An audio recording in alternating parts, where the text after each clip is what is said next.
All right, welcome back to the workbench. So in this episode, we're going to be working on the Miniprints Peanut Butter Lid Challenge. And basically what I'm going to be doing is building a small diorama on a 3.5-inch peanut butter lid. So I chose to make a custom scratch built structure using Fos Scale Models scratch building walls. So I'll put a link in the description. But the first thing I'm going to do is actually make a cardboard mock-up of this. So follow along.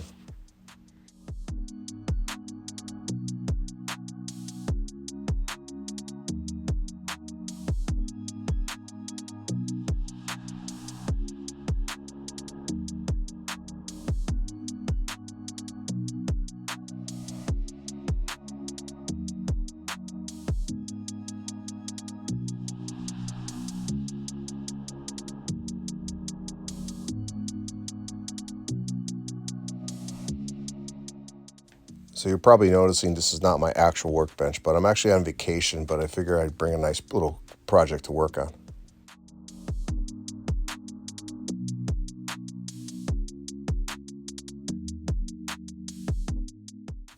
So in this piece here, I'm just going to need the bottom section, so I'm going to cut the top off, and then I'm going to need the top section of this piece here to make my custom wall.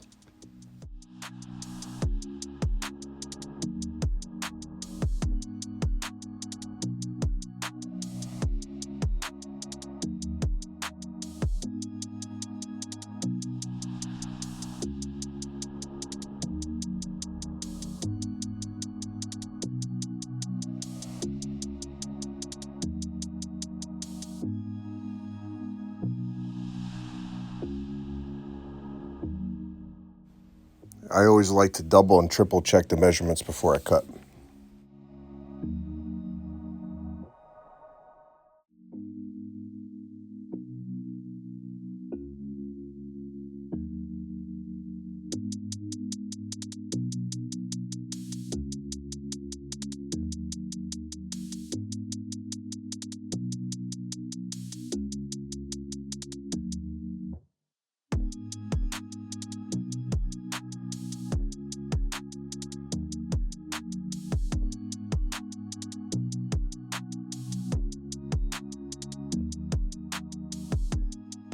With the exception of the front wall where the pedestrian door is, every single wall in this building was modified.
So what I like to do with all my scratch builds, I like to make a cardboard mock-up of it.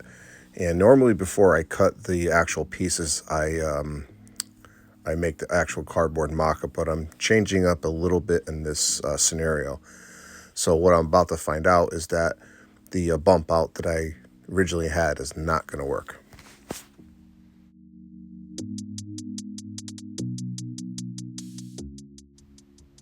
So my glue of choice is Weld Bond.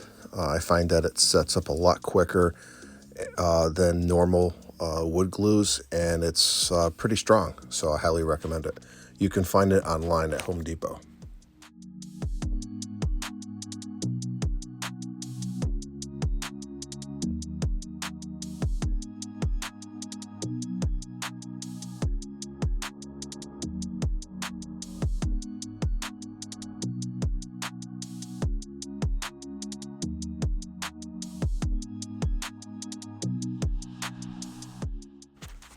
So now that the cardboard mock-up is completed, I'm starting to see basically that it's not going to work. So I'm going to be gathering all the walls and trying to figure out a plan B.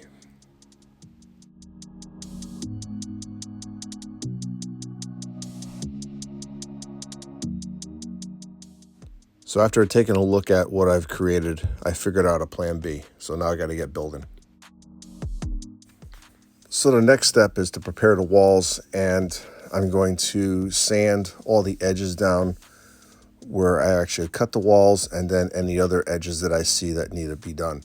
In addition to that, I'm going to be bracing the walls with 1/8 square stock basswood and using various different cutters to do that.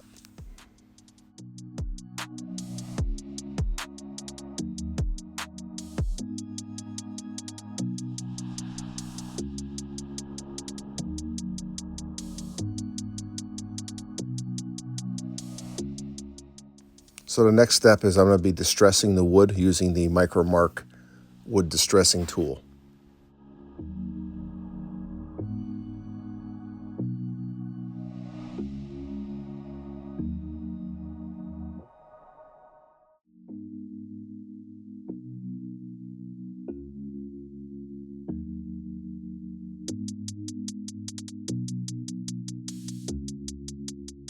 Then I add some fine distressing with some steel wool.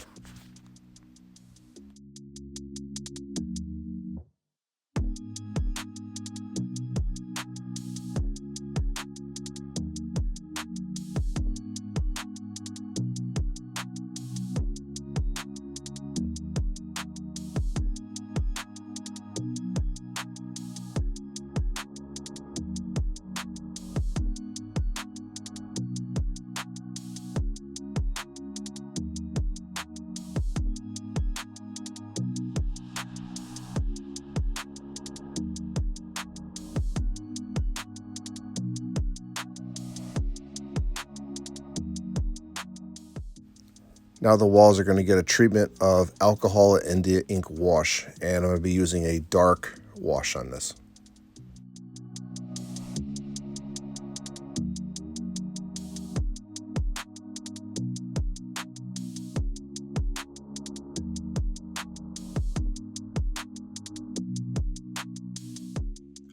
All right, so the 2 coats of stain I put on is dry, and right now I'm going to start doing the color of the building, and then I also have to do my trim.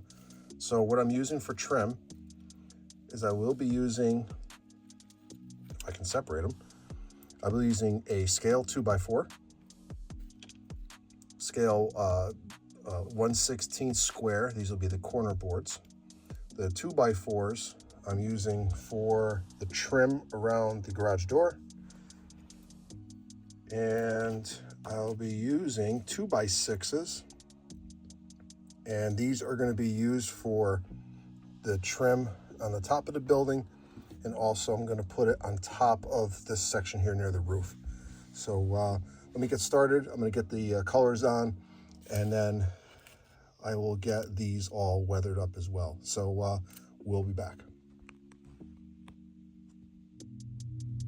All right, so now I'm going to give the parts a oil wash.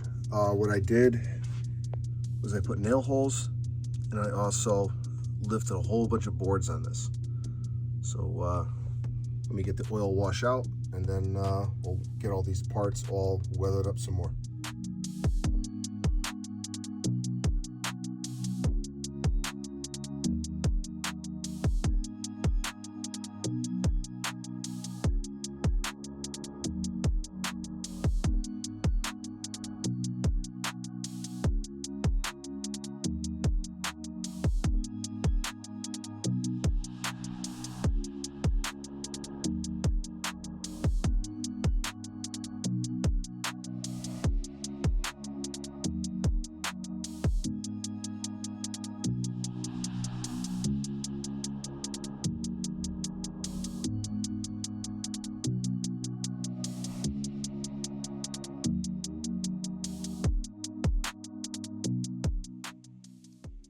All right, so I got all the corner trim glued on. Now I'm gonna cut it to size, and then I'm gonna start assembling the walls.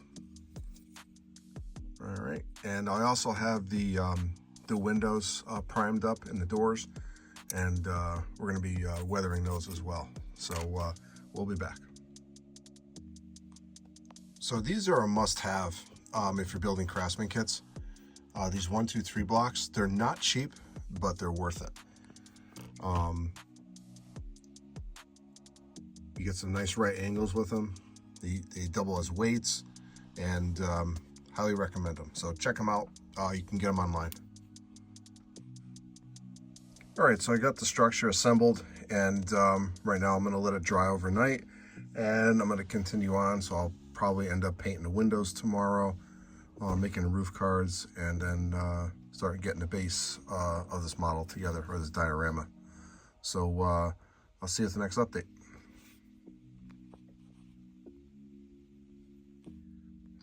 All right, so I had a heck of a time trying to find a 3.5-inch peanut butter lid, but in my workshop I had a rolled masking tape, a used rolled masking tape. I'm like, wait a second, that's close. So I measured it up.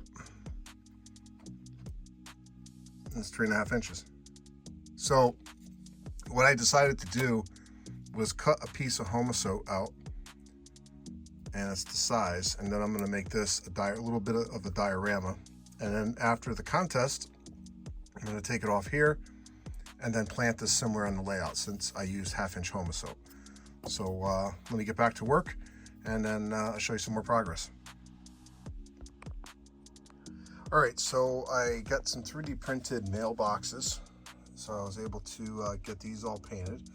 And right after I got these, Miniprints released their own version of mailboxes. So my next order is definitely going to have some Miniprints, but these I found on eBay, and they were pretty good. So they'll definitely serve the purpose. I also got some newspaper machines, newspaper dispensing machines, or vending machines, if you will. And then I have some Miniprints 3D printed figures, and we're going to see what those are in just a little bit. So let me get started. I'm going to get these painted. I have to paint the windows and start getting some detail parts together. So I'm not going to have a whole lot of detail on this, but I'm going to try to fit as much as I can. So we'll be back.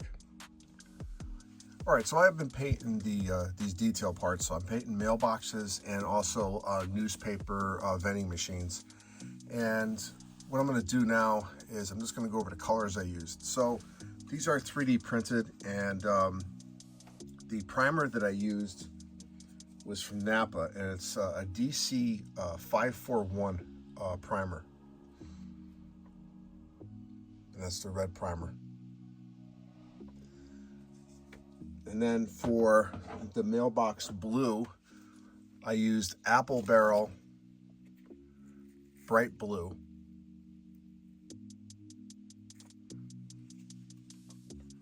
The red, I used Folk Art. Let me see here. Folk Art Cardinal Red.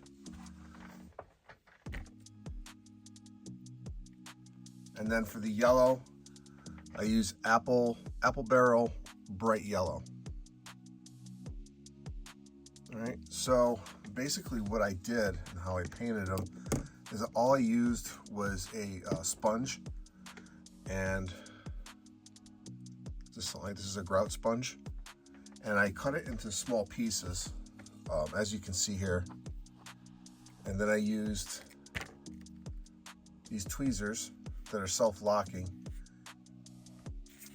So what I did as far as painting them is I used the grout sponge with these tweezers, and I did more of a medium wet sponging for the parts, and I actually held them in my hands and did them. So if I blotched the paint, that was like natural weathering, so it worked out well. So I used it for all 3 colors, and then what I did is I followed up with a burnt umber, and that's that color right there, and that's more like a rust. So I had the red primer underneath, which simulates rust, and then I'm going to highlight it with the burnt umber, and then I'm going to do an oil wash. So we're going to do that now, and then after the oil wash is dry, I will do a dry brush on them. So we'll be right back.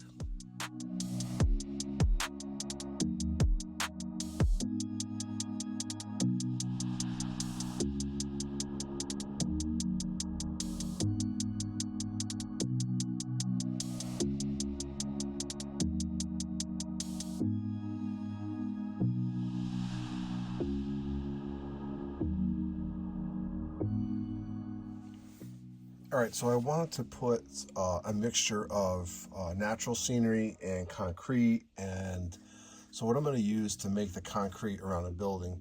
Now, this is going to be the back of the structure. This is going to be where the garage door is. There's going to be a door, a regular pedestrian door here, and then there's alongside of the building. I wanted to make something like a sidewalk. So what I'm going to do is I'm going to cover all this here, and I'm going to be using this pre-mixed tile grout, and the color is linen, and you get this at Home Depot. And what I'm going to use to spread it out is a little a spatula. This is an artist spatula or knife, or what do they call these things? It's like a little spatula. So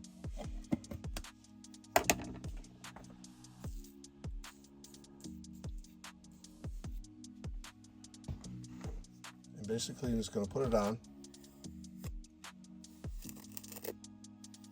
and then spread it out. It actually has grit in it, because it's actual grout. And when it dries, you can actually sand it, and also you can weather it. All right, so I'm going to continue on.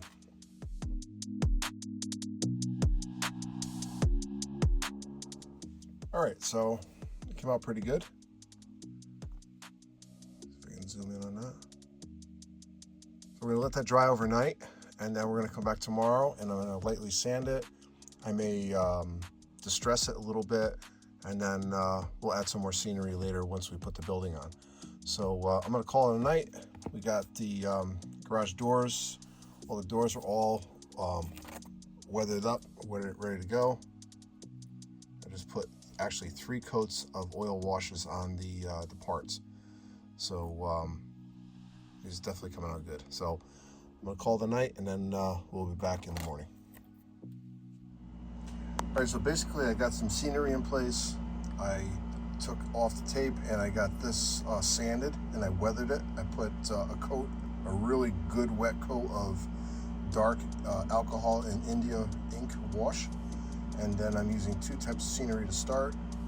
And then as far as the building goes, I have all the windows in, the garage doors in. The glazing is in for the windows.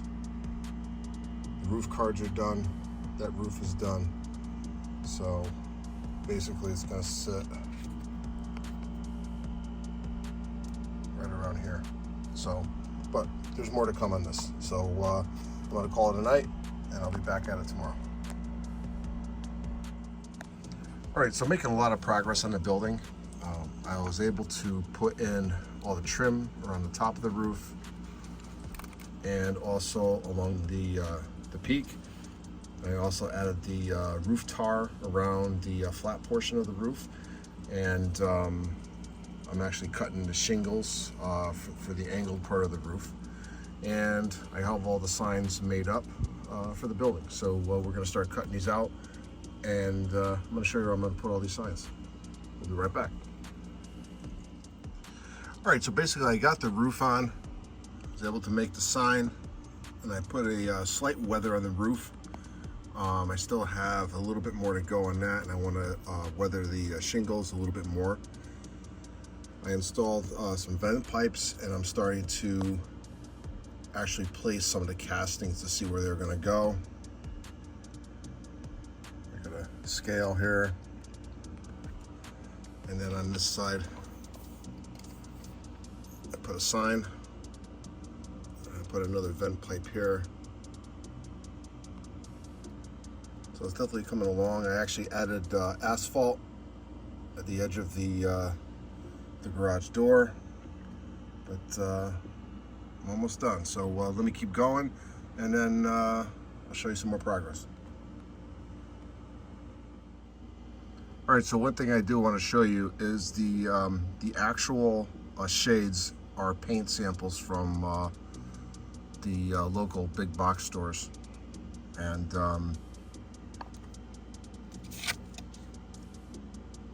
so something like this. And then what I do is I put alcohol India ink on it, tone it down, and then cut them into strips and then glue them in. So sky's the limit as far as colors you can use, but so far so good. So let me get this building mounted on the actual diorama and then start putting the detail parts on. All right, so my workbench is an absolute disaster zone, but I am making some good progress on the build. So I started adding all the detail parts. I love clutter, and I just think it makes the building.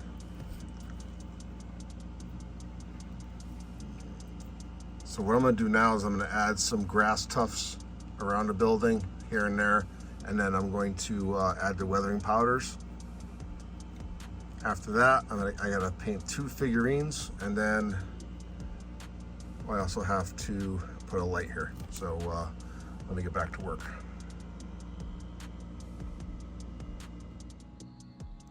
All right, welcome back. So I have the build done. I was able to put a border around it, and I'm just using cardstock. But all the castings are glued into place.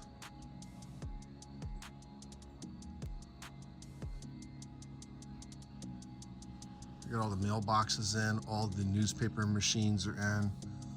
I was able to put some oils and some mineral spirits to create that rusting effect.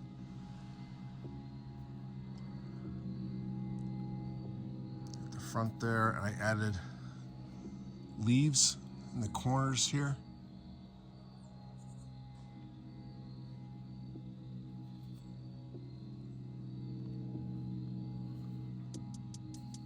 And I put another sign over here as well. I put all the grass tufts in as well, in between some of the stuff, not everything.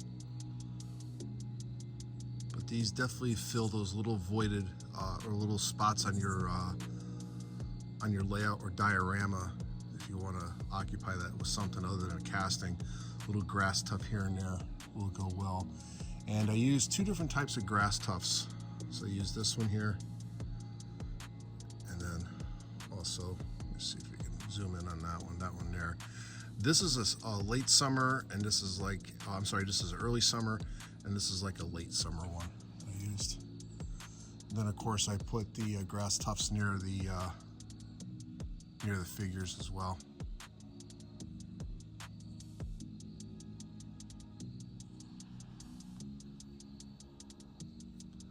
The actual lamp, the light that I put over the door is a Tichy, and I took a piece of brass wire and I bent it and I weathered it. So that's how that looks. So hope you enjoyed this little build series on the peanut butter lid contest. It was definitely a lot of fun. At some point, I'll put this somewhere on the layout, but just to give an aerial view of how much junk is on here. I think the clutter makes the diorama look pretty good. So what I'll do is I'll put a link in the description for Miniprints, where these figures came from, and I'm also going to put in a link for the walls. The walls are from Fos Scale Models, and they're very inexpensive. And if you ever want to try scratch building, even a little building like this, is definitely affordable to do. So check out Fos Scale Models, check out Miniprints, and I'll see you at the next build series. So I hope you enjoyed this video. If you haven't already, hit the like button, hit the subscribe button, leave a comment. If you have any questions on this build, I'll be more than happy to ask or answer your questions. And this is Ronnie here in Rails. Thanks for watching. I'll see you at the next build series.